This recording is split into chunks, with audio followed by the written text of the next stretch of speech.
live stream it on our YouTube channel. We'll make that available for you guys to watch. After the presentation, we'll also post the materials that you'll see tonight in the student portal to make those available to you and to your students if you need it. With that said, I'll go ahead and step over and hand it to Takeila. I'm really excited about being with you this evening. I know it's been a long day, so I'll try to make sure I keep it short and sweet. But there's a lot of great information to give to you as we talk about borrowing for college. A lot of times we don't have in-depth conversations with families until after they've borrowed, and so I really am excited that Crosby is making this available to you guys now. So the handout they gave you is tips on paying for college. So this is an awesome piece for you to have to reference as far as how you can prepare for the financial aid process. So some things I'll talk about tonight. There's some pieces in that handout I will not touch on tonight just because of what I've been asked to talk about, but just something for you to reference in the future. So borrowing smart for college. You guys ready for college? Hopefully. I am going to ask that you hold your questions for me until the very end of our time together, just so that we can get through all the slides that I've prepared for you, and I promise to make sure I'll give you my undivided attention for your private or personal questions at the very end. So one of the first things I want to do is to talk to you about different steps. I know when I am sitting in a presentation, sometimes I'm trying to figure out what can I do with all this information that I received, and sometimes we just don't really know. It's just a lot to chew, and so we want to find out what can we do to be prepared. And so I'd like to use some steps with you tonight. So step one says exhaust all possibilities before borrowing. So I really want borrowing to be the very, very, very actually the very, very, very last thing that we consider. So actually want to see what other things are available. So I like for parents and families to think about, gift aid. So gift aid is money that you don't have to repay, it's free. And so a lot of times we call gift aid scholarships and grants. And so we want to make sure we're preparing your students for this experience for college well before the senior year. So we want to start looking for opportunities. So there are some grants that are basically, for your students as they get into that senior year and they're doing your FAFSA or your free application for federal student aid to be considered for. Scholarships, the majority of them, or I would say the bulk of them, are going to become available once your student is a senior, but there are scholarships that are for students who are younger than senior year. So one of my counties that I serve, I'm actually presenting an award to 2 7th graders who will receive $20,000 for college in 7th grade. So preparing for the college experience, begins a lot sooner before senior year. So we want to look at grants and scholarships and find out what things our students can qualify for. So if they have a special talent or ability, if we know what they want to major in, that's important. If your student is athletic. So there are lots of ways that we can look for money. As far as grants, there's some available for students based upon the type of institution they're attending, like a private institution. There's a UNC need-based grant for the UNC schools. It's a community college grant. There's a need-based award for private schools. So students don't have to have a lot of money to go to school. You don't have to be rich. And so we want to make sure students have opportunities. And also, as you're applying for scholarships, we want to make sure we know if they're one-time or renewable. If they're one-time, we're getting them one-time. If they're renewable, that means that we need to figure out how can we get it again. So make sure you talk to your employers. If you're part of a faith-based organization, there may be scholarships, civic groups. Get to know your school counselors. What scholarships do they recommend? What sites are reputable? So we want to look at those, and most certainly check out CFNC. So tonight we're going to talk a lot more about the self-help part. So of course you do see employment, so work study is a viable option to help your students pay for college, but we're going to talk about loans. So that's step one. Step two is know before you go. So know what student loans are all about and what you need to do. So one of the basic things that you need to know about student loans is, guess what? They have to be repaid. They have to be repaid no matter what. So borrow responsibly. That means borrow only what you have to. So just because you borrow 1 year doesn't mean that you have to borrow every year. So borrow what you need, and then the next year we go back out there and we look and see what other gift aid we can get. So don't feel like you have to borrow continuously. Interest. So as we talk about interest, you know it's what you're being charged to use someone else's money. And then you might hear the term capitalization. So many times with loans, they capitalize one time at repayment. So, you know, we're going to talk about a couple different types of loans. So there are a few loans in which the federal government is paying the interest on while your students in school and during their grace period, and we'll talk about what that means. And there are some loans that the interest is, you know, accumulating, you know, as you go. And so you have the option to choose to pay that interest, you know, while it's accumulating, or if not, you just wait until the end and it's all capitalized, all the interest you haven't paid all along is added onto your principal loan amount once you enter into the repayment period. So, you'll hear about that. So I want to talk about a few financial aid programs. These are federal programs. So you might have heard about the Federal Perkins Loan Program. It usually gets a low interest rate, about 5%. And these particular loans are usually given to some of the needy students at an institution. So, of course, most of the loans I'll talk to you about today, you'll see me kind of refer to the screen and say students have to be enrolled at least half-time. So for an undergraduate student, that's at least 6 credit hours. And so you want to be very mindful of your students dropping classes, because sometimes students will say, you know what, I don't really like that class, or I'm not really performing well in that class, and they'll start dropping classes. And if they fall below half-time enrollment, then they're going to go into repayment prematurely. And you'll say repayment begins 9 months after they're no longer enrolled at least half-time. And so the maximum amount for undergraduate students is $5,500 per year for undergraduate work. The ones that you're probably more familiar with would be the federal direct subsidized loans or unsubsidized. So we'll talk a little bit about that term subsidized. So the subsidized direct loans are the ones in which the federal government is paying the interest while your students in school and during their grace period. So like I said before, they have to be repaid. So we've been really busy. If your student is, you know, a senior, we've been talking a lot about FAFSA, the free application for federal student aid, making sure students are getting that done. One of the reasons is because we want them to be considered for federal and state aid, federal and state grants, but we also want them to be considered for what? Loans. So you can't even be considered for a loan without having the FAFSA form completed. So I always tell families it's better to have it on file and not need it than to need and not have it. So that's a step you always want to do. So one of the things that you guys are probably waiting for is that awards letter or that awards notification from the financial aid office to find out, well, what money are you going to be awarded to pay for college? And so you may see in that package that you have a loan, or you can get a loan. I won't say you have one yet, but you are able to obtain a loan. So they're just telling you, hey, you're eligible for this particular loan, but there is another process you have to do. So if you want to accept a loan, students will have to complete a promissory note. So that's an agreement to say, you know, I'm willing to take out this loan and pay it under the terms of the agreement. So for the direct loan program, whether subsidized or unsubsidized that we talk about today, I want you to understand that that is a loan that your student is taking out for themselves. So as a parent, you're not co-signing with them. So please have the conversation with your son or daughter to say, this is a loan that you're responsible for paying. Mom is not responsible, dad is not responsible. It is probably the very first time they've ever had something in their own name. So again, you'll see that half-time enrollment status reference. I don't want you guys to get too tied with that interest rate right now, because that rate is good until this academic year is over. And so when we look at next fall, if your student's a senior, you know, those rates will change. So it is a fixed rate for students, so it won't adjust for that rate that they're locked into.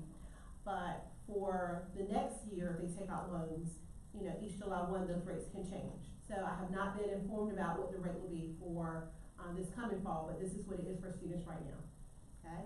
So 5.05%. Also just know that there are loan fees that you may have to incur for that. And then we look at, you know, loan limits, how much students can possibly get.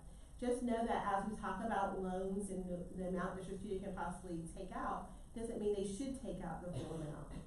So if a first year student is eligible for $3,500, it doesn't mean that they should take it all out. So maybe your student only needs $1,500, or maybe you only need $1,000. So remember, we're talking about smart borrowing tonight. So borrow only what you must have in order to satisfy that debt. So you'll notice on my screen, as your student's classification or grade level increases, the amount that they can borrow will also increase. And then you'll notice at the very bottom, we talk about cumulative limit. So that's the maximum amount they can borrow as far as loans for an undergraduate student. Now, we talked a little bit about subsidized loans, so let's talk a little bit about unsubsidized direct loans. So the first loan I talked about was a need-based loan. So subsidized is based upon need, okay? The unsubsidized loan is not based upon financial need. So again, that reoccurring word must be repaid. So I want to make sure we realize that. You'll still see the promissory note has to be completed and rolled at least half time. Does carry the same interest rate as a subsidized loan, and then that interest will accumulate. And so remember, this is the one that you're responsible, and when I say you, I mean your student is responsible for the interest that's accumulating. So again, just because you make an interest payment one time doesn't make you obligated to make interest payments every month while your student's in school, but just know whatever interest is not being paid, that goes back to that capitalization that we talked about earlier in our talk. So you will see some additional things here. So students can get additional amount possibly here. When you see your award notification, you may see subsidized direct loans and unsubsidized together. So it's not always one or the other, but sometimes you'll see that your student has, you know, a certain amount, dollar amount that's considered to be subsidized because it's based upon need, and then maybe another portion is unsubsidized and is not need-based, so you may see that as well. Sometimes students have parents who apply for the PLUS loan, the parent loan for undergraduate student, and parents, their loan is based upon credit worthiness. We do not do credit checks for the direct loans, subsidized or unsubsidized for students. But the parent loan, there is a credit check. It is based upon credit worthiness. So if a parent is denied their loan that they're borrowing for a dependent student, okay? If they're denied, then your student can possibly get additional money in their own name. So this tells you the additional amounts that they may be eligible to get. And so again, we definitely want to borrow responsibly. So as we talk about the parent loan, this is what I was telling you about just a few moments ago. This is a loan that you are responsible for repaying. So your student is not the borrower. You as a parent are the borrower, and your student is simply benefiting from the loan. So it doesn't matter, your student will never, ever, ever, ever be responsible for this particular loan. So you can't transfer it to your student. It is in your name. They don't co-sign with you, just like you don't co-sign with them for their loan. So you'll sign the promissory note to say you're understanding that you have to pay based upon the terms of the agreement. And then you'll see the interest rate for the parent loan is a little bit higher than it is for the student. So that is a fixed rate, meaning that, you know, it's not going to change. But if you get a new loan, then based upon whatever the rate is at that time, the loan rate could be different for a new loan. So I will tell you that one of the things that you want to understand is that you want to make sure that your students enroll at least half time. You know, as well for your loan, you can ask your loan servicer about making sure that your loan is deferred while your student's in school. But you know, you always have the option to pay a loan off or pay on loans, even if you're not required to at that time. So there are no prepayment penalties if you want to do that. So you notice that in the previous slides or slides prior, there were specific amounts that students could get. It's not like that for the parent loan. So for a parent, you can borrow up to the full cost of education, less any aid that your student is receiving. So that's the formula that we use to determine how much parents can borrow. So I do want to also just show you another screen just so that we're clear about loan limits for dependent students.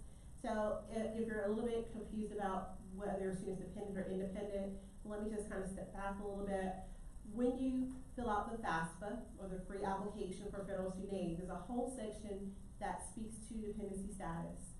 So it's really hard for a student to be independent because they're not at least 24 years of age, they're not married, they have dependents of their own, who they're responsible for taking care of, or they provide what they have to support for, they're not in graduate school. There's a whole list of things that students have to meet the requirements for to be independent.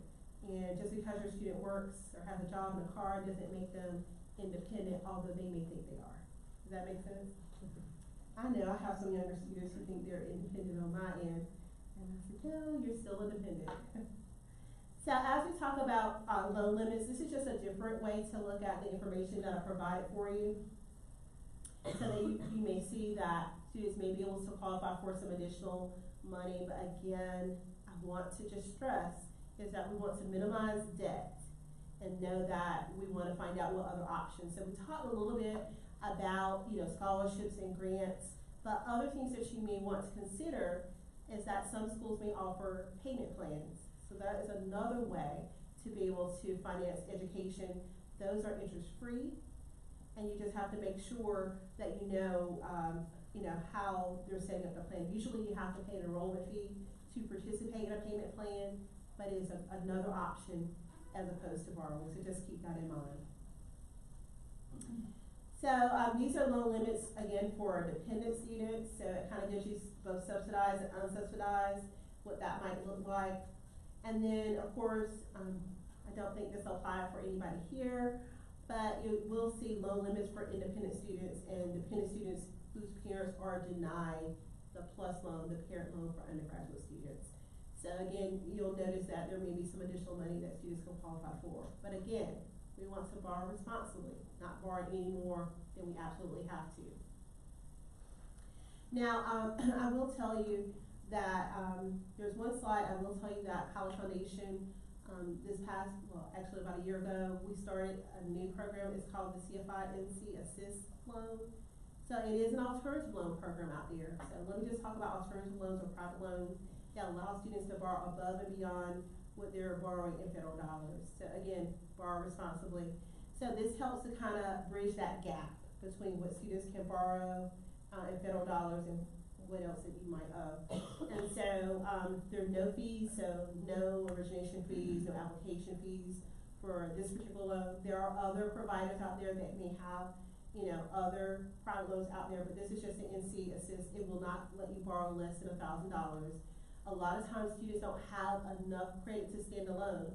So this is where students might have to have a surety or cosigner. And of course, they have to maintain satisfactory academic progress. So just like their federal loans, they have to pass a certain percentage of classes they've attended and things of that nature. So half time enrolled. So this is kind of what this is. They have to be a citizen or eligible non-citizen. So I just want to make sure that you're aware that private loans exist. But you want to look at the federal loans first and just see what your student can qualify for. We need to also think about what your student's educational goals are. So we have some students who will say, you know what, I'm going to Forsyth Tech for 2 years and then I'm going to transfer. Or maybe your student's program can be just completely done at Forsyth Tech or a community college or technical school and they're done. But it could be that your student needs to attend a four-year institution based upon their career choice. And we want to think about that. There are others of you in the room who may have students who need to go to graduate school based upon what they want to do. And so, as you're sitting here just thinking about how we're going to pay for this thing called college, you need to think about, okay, what does college mean for my student? And let's borrow responsibly. So we don't want to get bogged down a whole lot of loan debt for undergraduate work and anyway, period. And then we know that our student needs to continue their education. So I was reading some information recently, and it said for 2018 graduates, about 69% or almost 70% of them had student loan debt. And most of those students had at least close to $30,000 in debt when they graduated, just to kind of give you a frame of reference. So we want to make sure that your students are borrowing responsibly. So I talked to you a little bit earlier about your master promissory note. And so this is just giving some information about it. It is a legal document that you're signing. help you to understand what your rights and responsibilities are as a borrower. So students do go through extensive interest loan counseling and exit loan counseling. So interest loan counseling helps them understand those rights and responsibilities on the front end, okay? So they're new to borrowing, we want them to make sure they understand that. And when your student graduates, or about to graduate, or if they fall below that half-time enrollment and they're exiting for whatever reason from the institution, they also have to go up through some exit loan counseling, so they understand what their responsibilities are. So this is just giving you some information about the promissory note and what that's all about. Schools will also make sure they're making sure your students understand and they know. But when your student leaves, whatever high school they're at right now, and they're going to whatever college or university they're going to be at, guess what? They're considered to be what? A young adult. So it's very important they understand the process. So I know some parents, it's hard to let go sometimes because we want to make sure it's done right. I know some of you are thinking, let me help you do it so it's done right. But we need to help them make sure that it's done right, so that later on they're able to do things more independently. Doesn't mean that you can't be there to support them or help them, but you know, you're going to be with them every step of the way. So as you're talking to institutions and financial aid offices, I know you're going to be doing visits, make sure you're asking questions, and you may want to ask questions about the loan disbursements, how they're going to get the payments to your student. So that's going to be something that the institution can tell you about. So you'll see on my screen, it'll tell you that it's per semester, or it might be for a summer term. So they'll let you know kind of how that works for them. And so some schools offer different schedules, and you want to know how that works. So make sure you're just checking with the campuses about the details about disbursements. So other things about disbursements is, you know, how are costs going to be paid? So are they going to be paid, you know, directly to the college or university? You know, and then if there's money that's left over, you know, is your student getting a refund? Okay? Because sometimes, you know, whatever you borrow, maybe you borrow a little bit more than what, you know, that's going to be due to the school. So if anything is left over, it could be that refunds are given out as far as checks, direct deposits. Some colleges, they have like little debit cards and they put the remainder on. So again, you need to check with the campus to find out how that might work. All right, you ready for step 3? Okay, so we're doing pretty good. We have 2 steps. Are you guys good? All right. Talking about smart borrowing is not exciting. It's not necessarily fun, but it is essential to make sure your student is going to be successful. So, step 3, know your rights and responsibilities. So you have to repay your student loans even if you do not. So I'm going to say that one more time. You have to repay your student loans even if you do not complete your education, you're not employed, you do not find employment in your field of study, you feel the education you received did not meet your expectations, does not matter. Remember, you have to repay your student loan even if you did not. Okay, doesn't matter. Because when you sign that promissory note, you're being told up front what your rights and your responsibilities are. But there's some things that you can do, you know, to help that process go really smooth or simplify it a little bit. So as we talk about student loan repayment basics, so we talked about some basics up front, and here's some other basics. So you need to understand what your grace period is. So when we talk about the direct loans, subsidized and unsubsidized for students, you know, they really have a 6-month grace period before they go into repayment. So 6 months, you know, from the time they graduate or separate from the institution. They have 10 years to repay the loans. There are no prepayment penalties. So whether it's a parent loan, whether it's a student loan, they do have those 10 years to repay. So sometimes you may hear your loan servicer talk about deferments. But as we talk about deferments, you're kind of like putting it on pause. You're temporarily delaying your payments or suspending your payments for a period of time. You might hear your servicer talk about forbearance. Okay, so we're going to talk about that. So maybe something is changing, you're experiencing something, you're having some kind of financial difficulty, and you know, you need to talk about, you know, what can be done. Maybe you don't qualify for deferments. There are all kinds of deferments. So, for example, while your students enrolled in school, they're in an in-school deferment, so they're not required to make payments, but there are many different types of deferments. So that last line says you may still have to pay the interest that is accumulating during this time if your student is getting forbearance.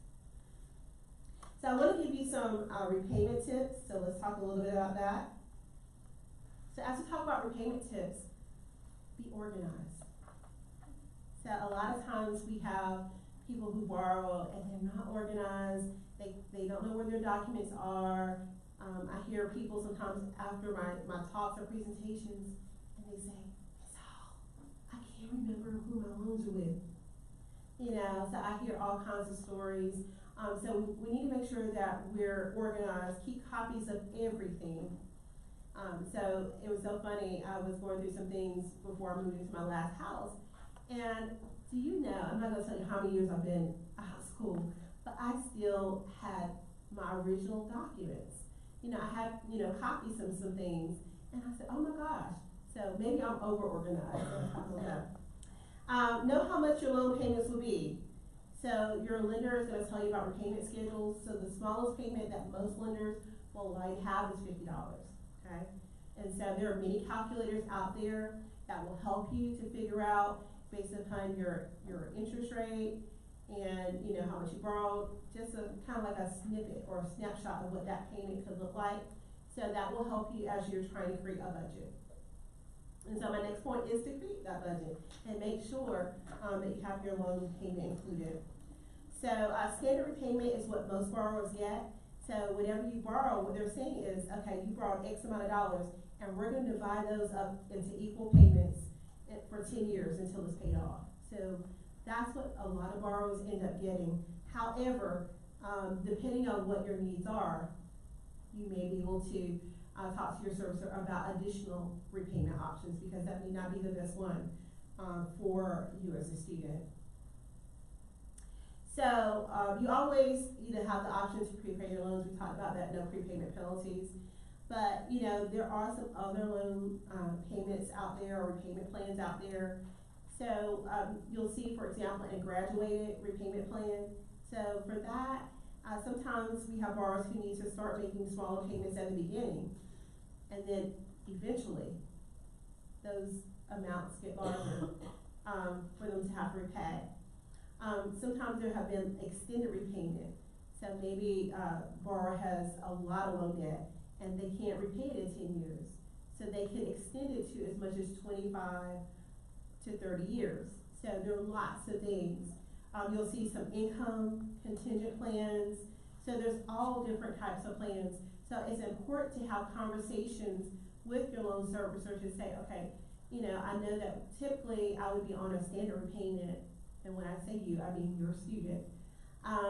Typically I would be on a standard repayment, but here's my situation. Can you help me find a repayment plan that's suitable for me? Okay? So we need to have those conversations. Sometimes we have students who might have trouble repaying their loans, and it happens. I mean, life comes at you fast sometimes, and we just need to make sure we're being prepared and we're being responsible as students. So contact your direct loan servicer and say, hey, you know, something has happened, you know, something extenuating has happened to me. So maybe they can reduce the monthly payments for a while, or alternate payment plan, or temporarily postpone that payment. So, you know, we want to make sure that we're talking to our loan servicer. So remember I talked to you about certain things. I gave you some repayment basics just a moment ago. So we talked a little bit about deferment. So this is when we're, like I told you before, we're just temporarily putting our payments on pause. So we're like, hey, we're gonna temporarily suspend it or just kind of pause it. So these are some reasons you see on my screen that a deferment could be granted. So, like I said before, if your students enrolled at least half time in school, they're in what we call an in-school deferment already. But sometimes a student could be in a graduate fellowship, they could be in some type of rehabilitation program, unemployment, economic hardship, military service, are some examples. But make sure that you understand the common thing that I'm saying is get to know your loan servicer. Be in contact with your loan servicer. We also talked a little bit about forbearance. So maybe you're unable to make that regular or scheduled payment, but you don't qualify for any of the deferment options first. So the first thing they look at is, hey, does that person qualify for any of these deferments? And then they say, oh gosh, they don't qualify for anything. So then that's when they kind of look at the forbearance. So it allows you to reduce your payment amount, or it could be a no pay forbearance. So you're not really paying anything. So just make sure you talk to your loan servicer. So there are some conditions that may cause you to need a forbearance. So you'll see here, it'll say personal problems such as poor health or economic hardship could be one. Being affected by something kind of extenuating, so there's some kind of national or local emergency. Natural disaster, have we heard that term, natural disaster, a lot in the last few years, so it may be something like that. So make sure, again, we're getting to know our loan servicer. This grade for forbearance says you're still responsible for the interest that accrues during your forbearance period. So just be mindful of that. You can try and pay if you can, but make sure you understand. If you don't understand something, talk to your servicer and say, hey, you know what, I really didn't catch what you were trying to say. I don't really understand what you were trying to communicate with me. Ask questions. And I always tell people there is no question that you're going to ask someone that is not going to be a smart one. So we're talking about smart borrowing. So make sure you're asking any question and all questions that you need to have answered. So let's talk about combined loans a little bit. Sometimes we have students who have multiple, lenders, or and then we have the need to, combine those loans. So instead of paying lender A, B, and C, or all these servicers, these different servicers, then you may have the need to combine those into a single payment. So you're just making one payment to one group. So there is a federal direct consolidation loan program. So this is not something we worry about while the student's in school necessarily, but most of the time we hear people talk about it, after they graduate from college. So it allows you to extend that loan payment a little bit longer.